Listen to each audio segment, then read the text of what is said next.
Dobrodošli u Poetski kafe Itaka. Pročitao sam u novinama ovih dana da ansambl Renesans slavi 50 godina postojanja i rada.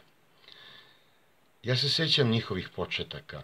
Radili smo zajedno. Imali smo jedan recital koji se zvao Muzika i poezija Renesansa. I evo toga plakata. Ja sam ga sačuvao. Članovi ansambla Renesans u to vreme bili su Ljuba Dimitrijević, Dragan Mlađenović, Vojin Draškoci, Žorž Grujić, Vlada Marković, Smiljka Isaković, Nada Ranković. A Rale Damjanović je tada govorio pesme Đora Držića, Šiška Menčetića, Hanibala Lucića, Andrije Čubranovića, Nikole Nalješkovića, Marina Držića, Dinka Ranjine, Dinka Zlatarića i Paskoja Primovića. Čudo. Prosto da ne povjerujete, ali ja sam to stvarno sve govorio napamet. Voleo sam dubrovačku poeziju i sećam se mnogih pesama. Sećam se recimo pesme Đora Držića, Odiljam se znači odlazim.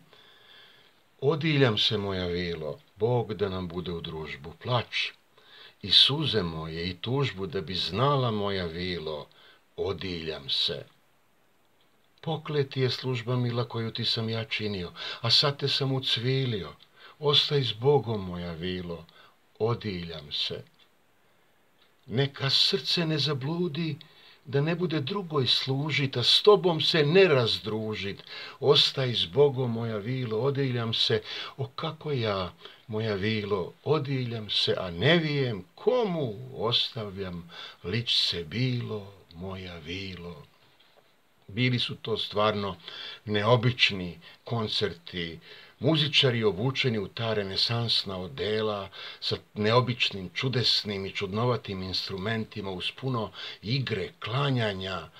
I ja govorim o studentima u studentskim domovima, naravno i u koncertnim dvoranama, ali i u menzama. Studenti, obično momci koji su dolazili iz zabitosti u Beograd i tu studirali, gledaju nas u čudu, miriše pasulj, mi se klanjamo, tačnije muzikanti se tako napirlitani klanjaju njima kao nekim knezovima, nekim kraljevima, prinčevima, carevima. Stvarno jedna neverovatno čudesna, neobična situacija izvan sveta, izvan realnosti. Da, momci i devojke iz Renesanse zaista su učinili veliku stvar za ovih 50 godina i taj zvuk se nekako uvrteo meni u glavu i ja i danas sve to mogu da čujem.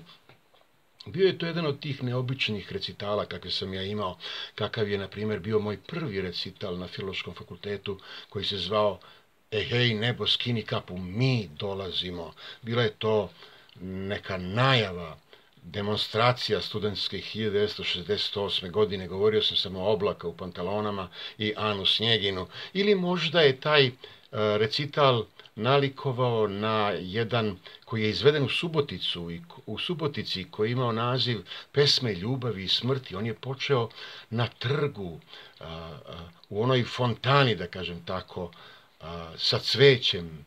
Ja sam držao neku veliku sveću u rukama i poput propovednika poveo publiku, gomilu koja je također nosila sveće u rukama, kao u nekoj procesiji prema gradskoj kući, pa smo onda išli po mračnim hodnicima kuće i ja sam svuda govorio stihove tako obasjan plamenom sveća, a odnekud je dopirao zvuk orgulja Danijela Kirna. Izgledalo je kao da to dolazi negde iz daljine, iz prostora izvan svakog zla, što kaže Dis, sa onoga sveta.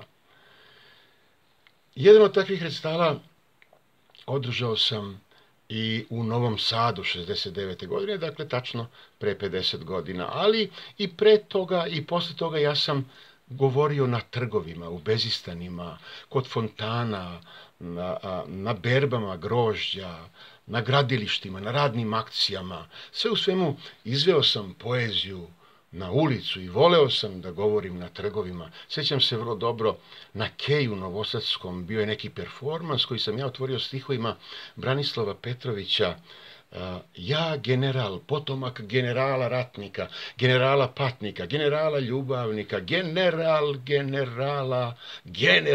general, naređujem da se svaki sunčev zrak unapredi u poljubac jak, da na mesto gde su se u istoriji vojske trle, dođu zaljubljeni da se ljube i grle, da se ljube i grle, ljube i grle, ljube i grle, ljube i grle, i onda publika kao na rock koncertu prihvati taj refren i taj stih i svi viču sa mnom i za mnom, ljube i grle, ljube i grle. Bilo je to stvarno luckasto, bilo je neobično i drugačije, izvan one kamerne patetike kako se nekada govorila poezija. Posle mog recitala u Kulturnom centru, u stvari na tribini mladih, odemo u atelje Miroslava Antića na tvrđavi Petrovaradinskoj, Pera Zubac, Mika, ja i još 10-ak ljudi, prijatelja Pere Zubca i Mike Antića, koji su voleli poeziju. I tu smo celu noć sedeli i pili, naravno. Pera Zubac je prvi put govorio Mostarske kiše. Ja sam ih tada prvi put čuo, prvi put sam i njega video i odmah sam shvatio da je to moja pesma. Roman u stihovima.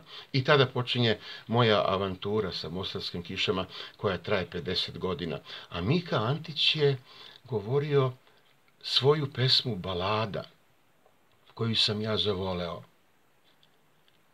Od svih si devojaka bila tiša, zbunjena, sama, neprimetna, bleda. Ej, zašto nisi bar porasla viša? Bar viša za pola pedlja. Jedne noći udarila kiša, tako krvnički, ko čuvari reda. Ej, zašto nisi bar porasla viša? Bar viša za pola pedlja, jer kad su te jednom u svitanja seda pronašli, da visiš iznad vrata, od bosih nogu pa do blata, bilo je samo pola pedlja. Miku Antića sam ja govorio još kao gimnazijalac, a nedavno sam na otvaranju dana Mike Antića u Novom Sadu govorio posmrtni marš klovnova, koji mnogo volim da recitujem. Govorio sam i Plavi čuperak. Plavi čuperak je jedinstvena knjiga. Knjiga, pesma, kakve nema u svetskoj književnosti. Mika Antić je bio kao nekakav vrač koji je mogao da omađija sve oko sebe. Sedeo je te noći u ateljeu kao knez i pričao o Mokrinu, o poeziji, o majci Melaniji, o svom detinjstvu, o svojim ljubavima, o alkoholizmu, o košmarnim noćima, o miševima koji trče po izbočinama, po kamenim izbočinama u ateljeu kod njega i kojih ne može da se oslobodi. Bio je zaista čudesan govornik. Mika Antić je bio totalni pesnik. Verovao je da on ima 3 života i da će se jednom vratiti, da nastavi taj zemaljski život, pa još jednom, i da nastavi tu priču o poeziji, o sebi i o drugima. Ujutru, pošto smo malo odspavali, dvojica koji su bili s nama imali su izgrebane i krvave pesnice. Šta je bilo? Pitamo. Oni kažu, celu noć su išli, tukli, ubijali miševe po tim kamenčugama, po tim kamenim zidovima, ali kažu, to je nemoguće je njih potamaniti, toliko ih se namnožilo. I ako Mika Antić ne smanji piće, ili ako bar ostane budan da ih ne bi sanjao, neće ih niko moći istrebiti. Jedne godine u Vojki, najdužem sremačkom selu, bila je manifestacija Svetkovina ruža. To je organizovao Branko Rakočević, jedan vrlo uljudan, obrazovan čovjek, filozof po obrazovanju, jedan kritički duh koji je voleo poeziju i pesnike. U Vojki nije bilo ruža, ali Branko je voleo Tina Ujevića i tu njegovu pesmu Svetkovina ruža i tako je nazvao tu manifestaciju. Te jedne godine dođemo Branislav Petrović, Mika Antić, Pero Zubac, Aleksandar Sekulić. To je onaj što je pisao Majstore, pesmu Srce, pesmu Telefon iz groba, nije više među živima. Dođemo u Vojku, a bio je tu i Krca, Milisav Krsmanović, koji je inače bio sklon ispadima. Dakle, jedna ekipa sa kojom se nije znalo šta će biti. Ja sam tada govorio Vojvodinu Miroslava Antića i on mi je napisao posvetu na koricama svog garavog sokaka, Raletu, bratu Antiću, od brata Miroslava Damjanovića. A Vojvodinu sam ja govorio drugačije. Spajao sam zvuk sremskog bećarca sa molitvenom intonacijom sremskog popa. Pokušavao sam da tu ljubav, taj bes koji kulja iz pesme, nekako iscedim i da od njega, kao kad se cedi vino iz grožđa, napravim jedno pijanstvo bodlerovskog tipa. Vjeruju Vojedinu i Vojedivojinu ravnicu, mater moju i zapljuvanu i svetu, tu Vojvodinu u soliju, hlebu i vinu, i ne verujem joj, veruju joj njenu i krv joj somotsku i prokletu. A slepački joj se molim, dok mi na usni rđa, rže i miriše blagoslovena kao pričesti zrno aprilske kiše.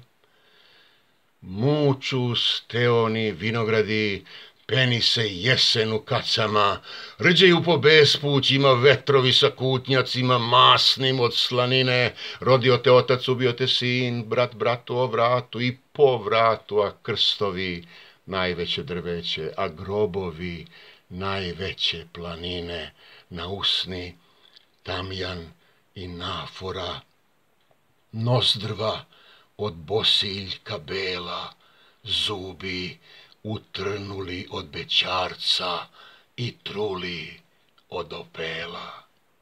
I tako dalje. Saznao sam kasnije da je onu istu posvetu koju je načinio meni na garavom sokaku, Mika napisao i jednom Mostarcu, Miši Mariću, koji sad čami kao izbeglica u nekim engleskim maglama. Pa sam se malo razočarao, ali knjigu čuvam. Ovaj ću prilog završiti pesmom koju je Mišo Marić posvetio Miki Antiću. Kad me, Antiću, na ljubav sjetiš, znam da nad ravnicom visoko letiš, kao arhangel iznad ravnica. Pola si čovjek, a pola ptica. U tebi zori toliko muško da možeš ljubav voditi s fruškom, a kad te gora podari sinom, bdiš kao otac nad Vojvodinom. Plovi brod srce Dunavom Savi, sva se ravnica žitima plavi. Znaju bogovi i inovjerci da sva su žita plavi čuperci, i sunce panonsko na vreloj glavi ima jedan čuperak plavi, iz fruškog hrasta svaki i verak, sve je jedan plavi čuperak. Starimo, moj Mika, svijet se ruši, plavi čuperci sjede u duši, al sve je vredjelo, vredeće, vrijedi, bit ćemo plavi i kad se posjedi.